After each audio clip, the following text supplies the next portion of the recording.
At 68 years old, lying in an ICU bed with shattered hand and 3 broken ribs, I never imagined my own stepson would celebrate my suffering online. The phone screen blurred to my pain medication as I stared at his post, arm around his ex-wife.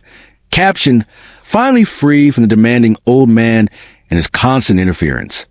For years of supporting him, gone in one cruel moment. What happened next would teach him a lesson he'd never forget. Before I share what unfolded, hit that subscribe button and leave a comment telling me where you're watching from.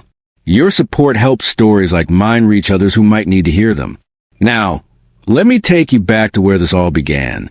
My name is Harold, and I've been supporting my stepson Marcus for the past 4 years.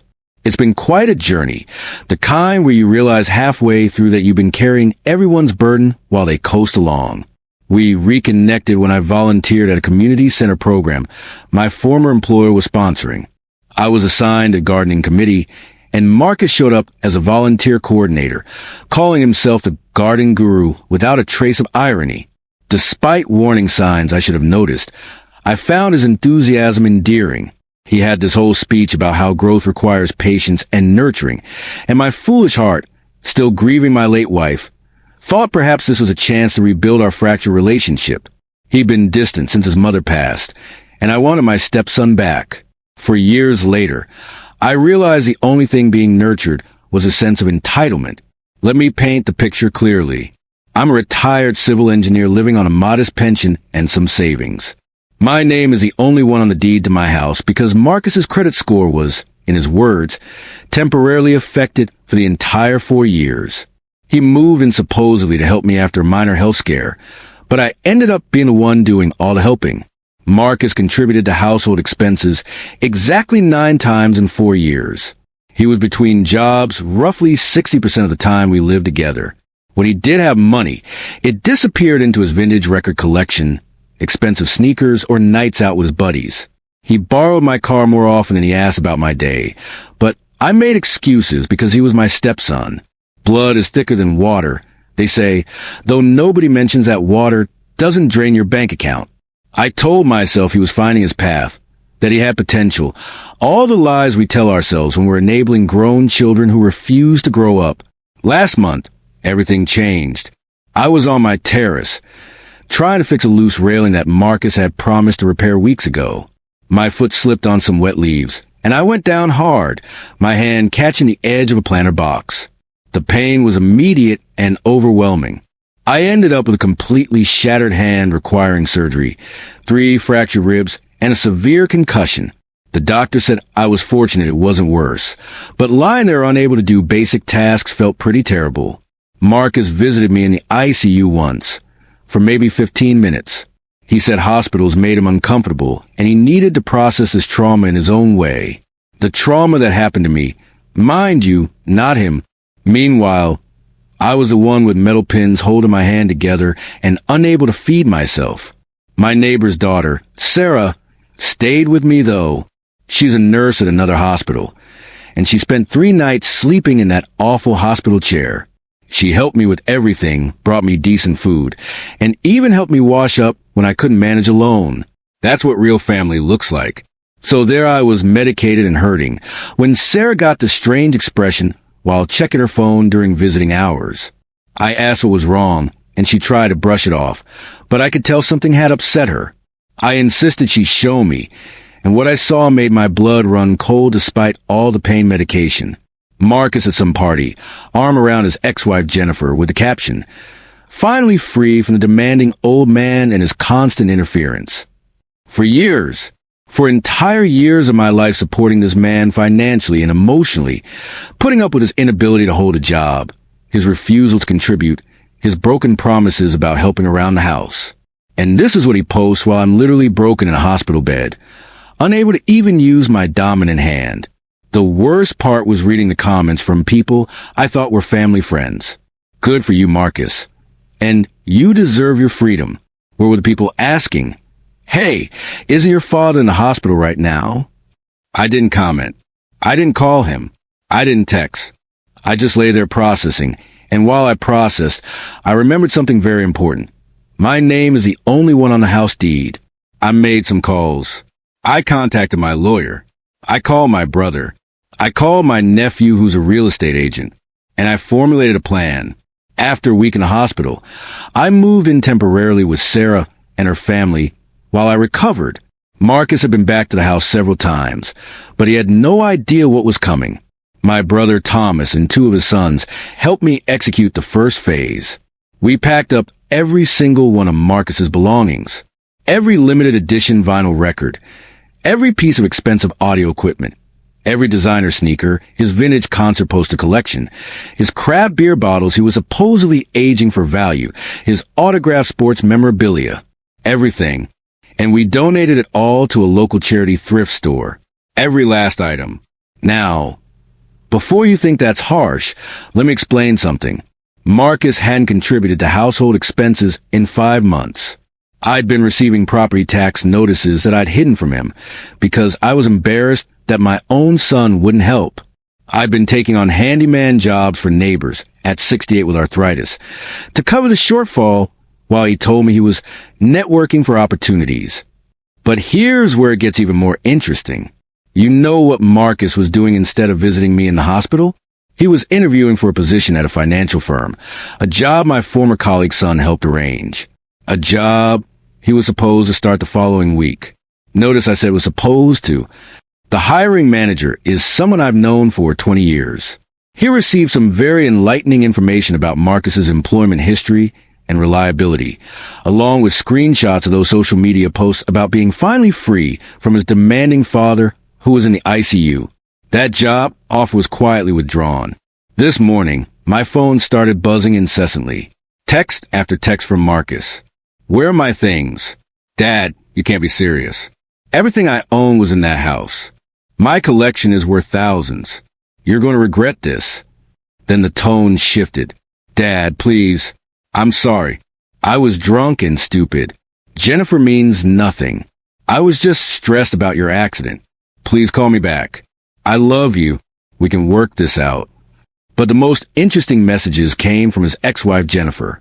She called me crying, saying I needed to reconsider what I'd done, that her son, my grandson, had made a mistake but didn't deserve to have his life ruined. She said he'd told her about the other thing I did with the job situation, and that I was being vindictive and cruel. You know what? Maybe I am being harsh. But 4 years of supporting someone who couldn't even visit me more than once in hospital, who publicly celebrated being free from me, while I was learning to use my non-dominant hand for everything, who posted that while I was in pain and vulnerable, I'm not renewing my decision to let him stay. I'm selling the house, actually. Too many stairs, too many memories of his mother, too much space for one old man. Sarah's family has a small cottage on their property they're renovating for me. A fresh start without furniture that holds memories of Marcus lounging while I cooked, cleaned, and paid all the bills. I don't regret what I did. Not one bit.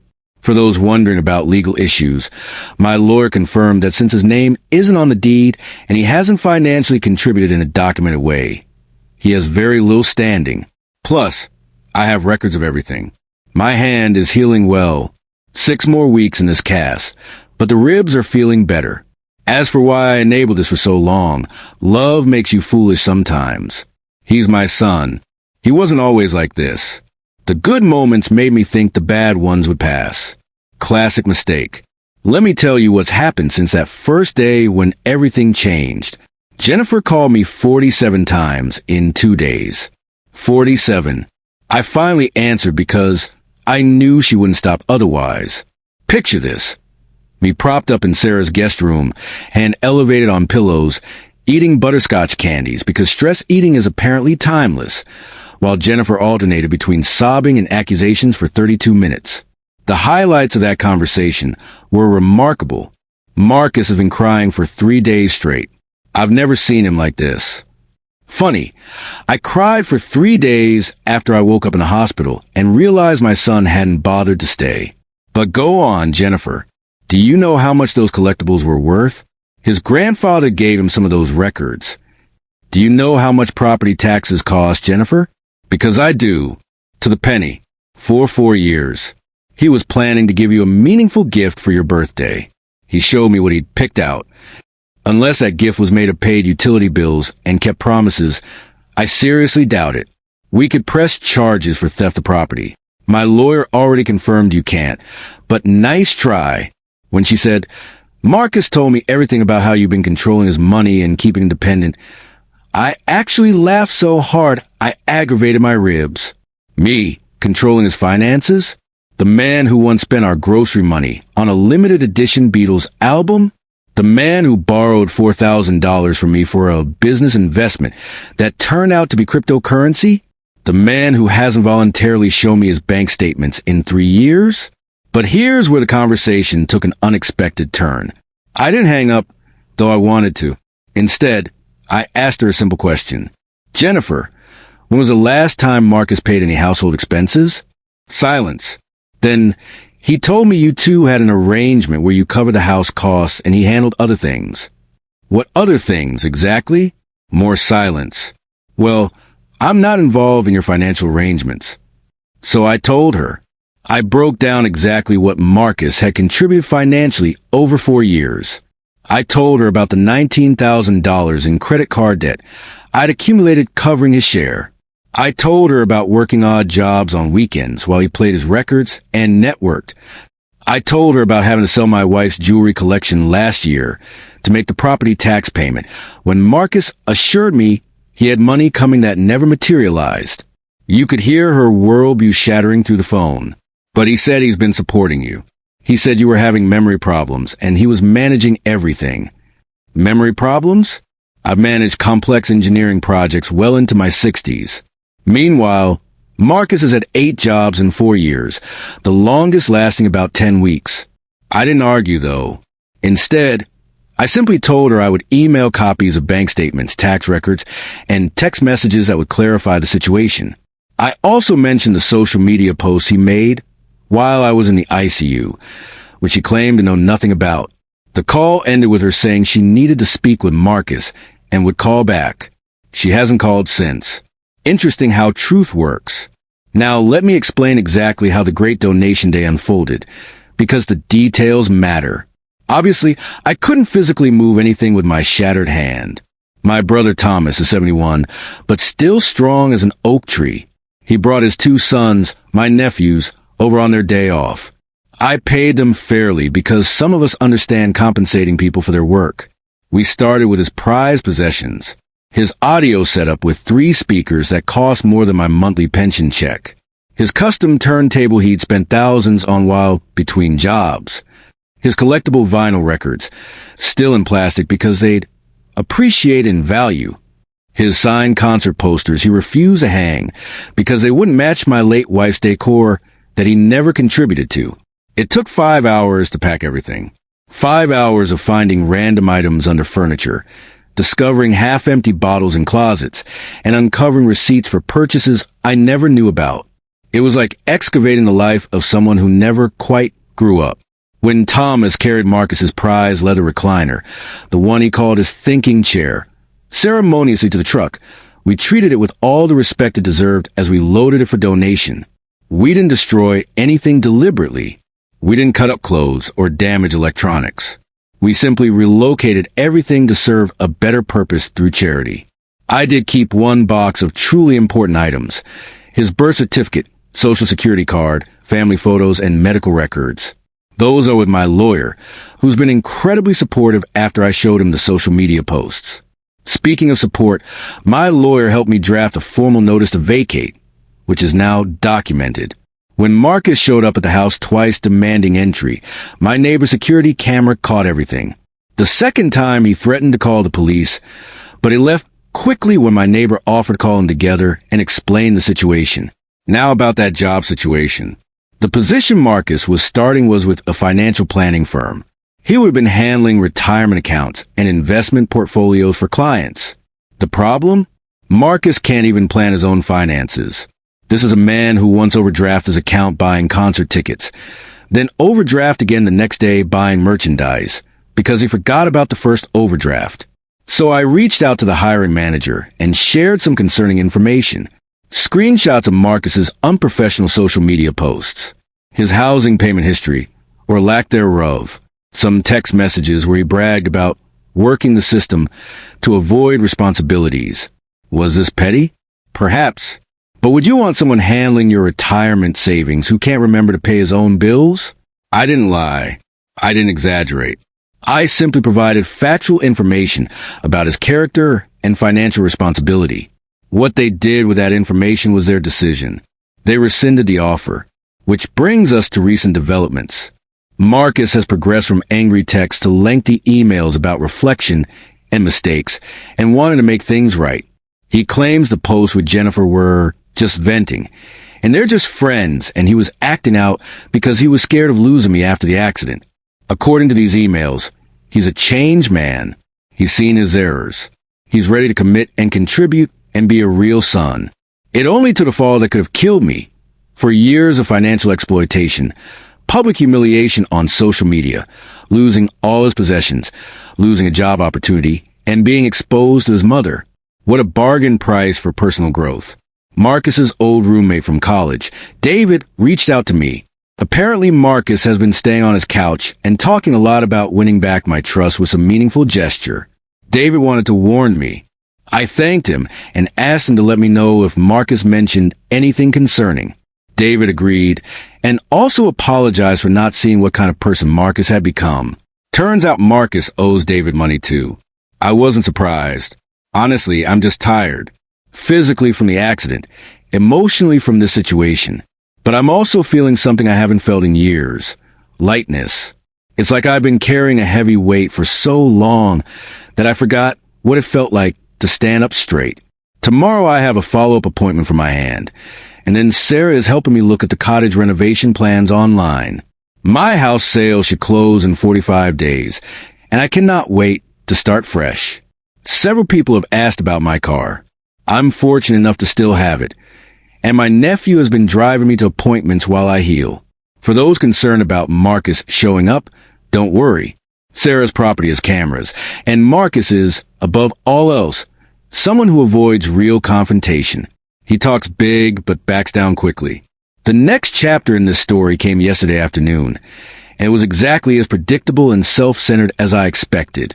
I was at Sarah's place, reviewing renovation blueprints, when her husband called up from downstairs. Apparently, there was a delivery for me. We weren't expecting anything, so Sarah went down to check since I still struggle with stairs. She returned 5 minutes later with the strangest expression, and, wait for it, a potted plant. A rather sad-looking potted plant in a cheap plastic container, with a note attached. The note read, "Like this plant, our relationship needs nurturing to grow strong again. I'm ready to tend to what matters. Please give us another chance to flourish together." The garden guru strikes again with his metaphors. I cannot make this up. Marcus genuinely thought that a half-dead plant would mend 4 years of financial exploitation and public humiliation. Sarah and I shared a long look, and she started laughing. Then I started laughing, which hurt my ribs, which made us laugh harder at the absurdity of it all. But wait, there's more. Buried in the soil of this dying plant was a small box. Inside was a watch. An old watch that I recognized immediately because I'd given it to Marcus for his 21st birthday. The same watch he'd told me years ago he'd lost. He kept it all this time and was now giving it back to me as some kind of reconciliation gift. The symbolism was almost poetic, if it wasn't so disappointing. I sent him a single text message. The plant belongs exactly where our relationship does. Somewhere it can't hurt anyone else. His response was an avalanche of messages, explaining that the watch was his most precious possession, and giving it back showed how serious he was about change, and that the plant was symbolic of new growth. I didn't respond further. Remember those financial records I sent to Jennifer? She finally replied with a lengthy email that went through every stage of grief in real time. Denial. There must be some mistake with these numbers. Anger. How dare you make my son look like this? Bargaining. If there were money issues, why didn't you tell me? I could have helped. Depression. I'm heartbroken that he would do this. I thought I raised him better. Acceptance. I owe you an apology. I had no idea what was really happening, and I'm sorry for my part in enabling him. That last part shocked me. An actual apology from Jennifer, who'd always insisted Marcus could do no wrong. She followed up a phone call where she revealed something illuminating. Marcus has been telling his entire family that he was supporting me financially for years. He told them I was having cognitive decline and couldn't manage alone. He claimed the house was actually his, and he was letting me live there. He said the car was his that he generously let me use. He's been borrowing money from family members for years, claiming it was to help with my medical expenses. The layers of lies this man has constructed.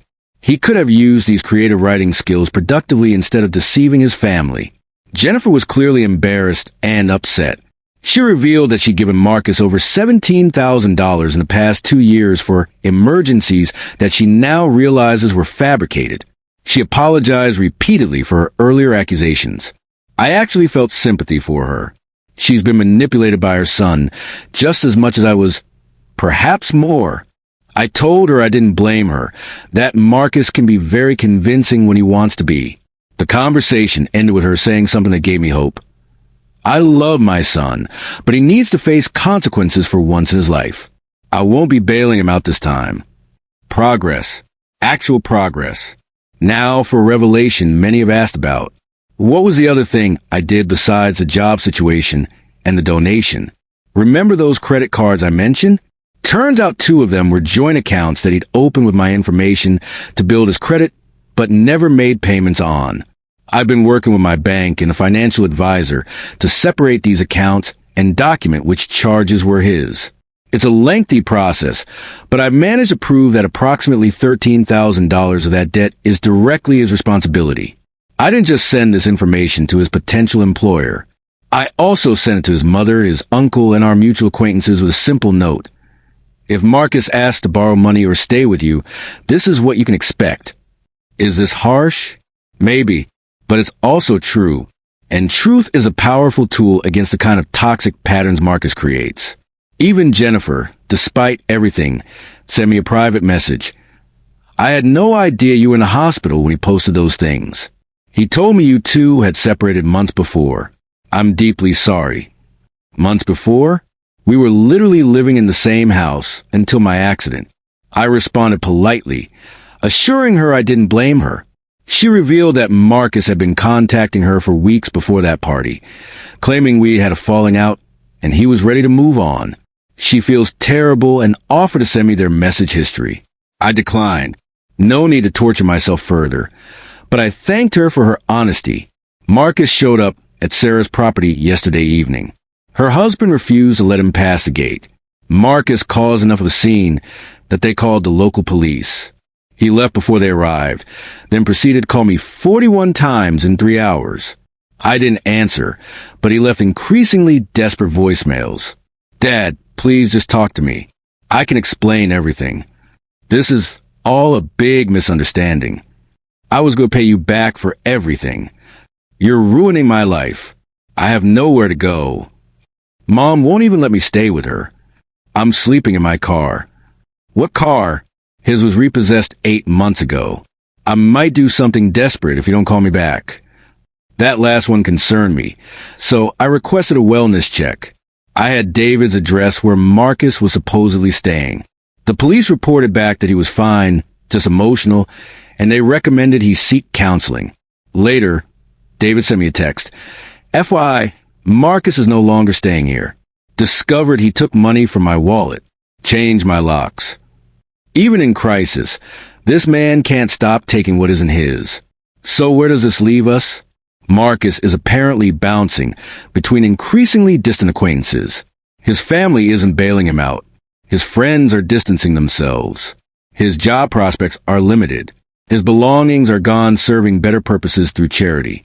His reputation is in shambles. And me? I'm healing, both my hand and my heart. I found a wonderful cottage arrangement that's actually less expensive than maintaining my old house. Sarah's family has been incredible. My brother and nephew have rallied around me. My former colleagues have been understanding about my recovery. I'm still angry. I'm still hurt. But mostly I'm relieved. Like I've been underwater for 4 years and finally came up for air. 1 month has passed since I first discovered those social media posts in my hospital bed. 1 month since everything changed. This will be my final update as I'm focusing on moving forward rather than looking back. First, the practical matters. I moved into my cottage 3 days ago. It's smaller than my old house, but has a beautiful garden view and no stairs to navigate. The space feels manageable, peaceful, and completely mine. Sarah's family lives close by, and we share meals several times a week. My hand is healing ahead of schedule. The cast came off last week, 2 weeks earlier than expected. I'm doing physical therapy 3 times a week, and while it's challenging, I can already do most daily tasks independently again. That feeling of independence is priceless. My old house sold quickly. The proceeds will fund my retirement comfortably and leave something for my actual grandchildren from my daughter, who's been wonderfully supportive through all of this. Now for the conclusion of the Marcus situation. After my last update, things escalated briefly before finally resolving. Marcus's desperation reached new heights when he realized his usual tactics weren't working. He tried a new approach. He created an online fundraising campaign titled Homeless After Father's Actions, where he spun a completely fictional tale about how I stole his money and threw away family heirlooms after a minor disagreement. He included photos of himself looking dejected on what was clearly David's couch and claimed he needed $7,000 to get back on his feet. The campaign lasted exactly 8 hours before it was taken down. Why? Because Sarah, my brother, my nephew, and at least a dozen people who knew the truth reported it for fraud. Several people also commented with the real story, which I'd share with close friends and family. Seeing his public attempt at deception exposed apparently triggered something in Marcus. He showed up at my old house, which the new owners were already moving into. He caused enough of a disturbance that the police were called. According to the new owners, he was demanding to be let in to get his things and claiming I'd illegally taken them.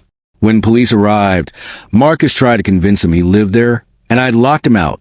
This backfired spectacularly when the new owners showed their deed, confirmed they'd never met Marcus, and multiple neighbors testified that I'd lived there alone with occasional visits from my son. The police ran his information and discovered he had outstanding warrants for unpaid traffic violations. Yes, Marcus got arrested, not for the disturbance, but for nearly $2,000 in unpaid tickets he'd accumulated over the past 3 years. Tickets I had no idea existed. He spent 3 nights in jail before his uncle, not his mother interestingly, bailed him out. According to mutual friends, this experience was apparently the wake-up call Marcus needed. He's since moved in with his uncle, who's making him pay rent and work in the family business. He started counseling as a condition of his uncle's help, and most significantly, he stopped contacting me entirely. After weeks of constant calls, texts, emails, and dramatic gestures, the silence was sudden and complete. No more late-night voicemails. No more lengthy emails about change. No more plant-based metaphors about our relationship.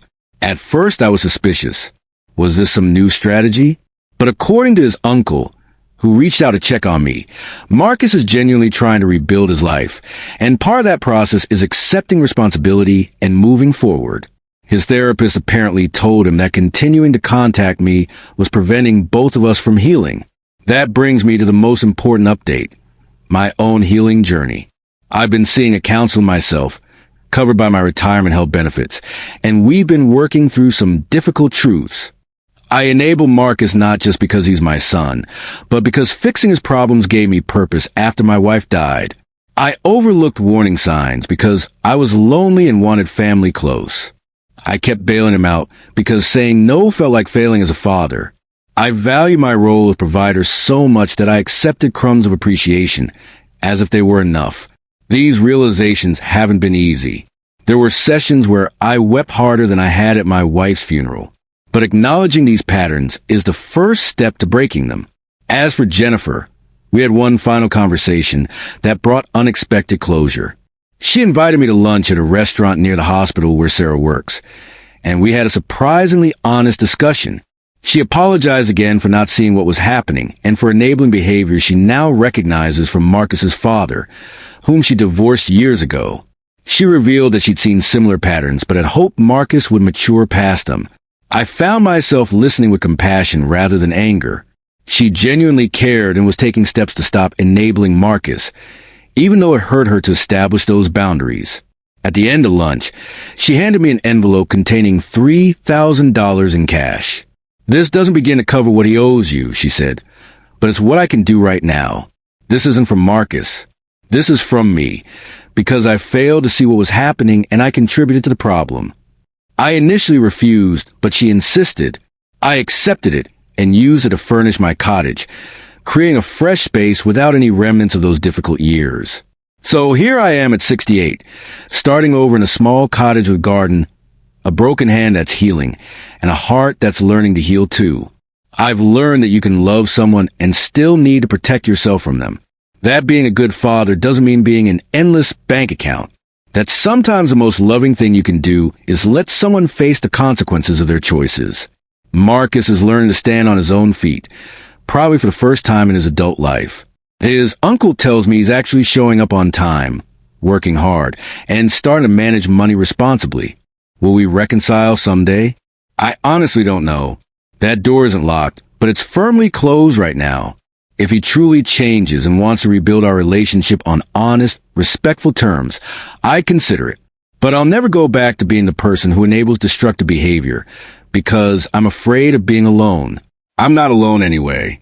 I have Sarah's family, my brother, my nephew, my daughter and her children, and a community of friends who've supported me through this. My garden is blooming beautifully. I've taken up watercolor painting, something I'd always wanted to try.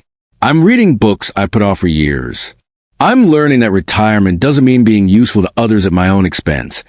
It means finally having time to be good to myself. If you've made it this far in my story, thank you for listening.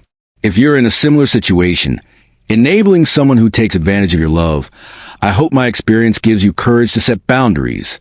You deserve respect, appreciation, and reciprocity in your relationships, no matter who they're with. Take care of yourselves out there. And if this story resonated with you or taught you something valuable, please consider subscribing to the channel and sharing where you're watching from in the comments.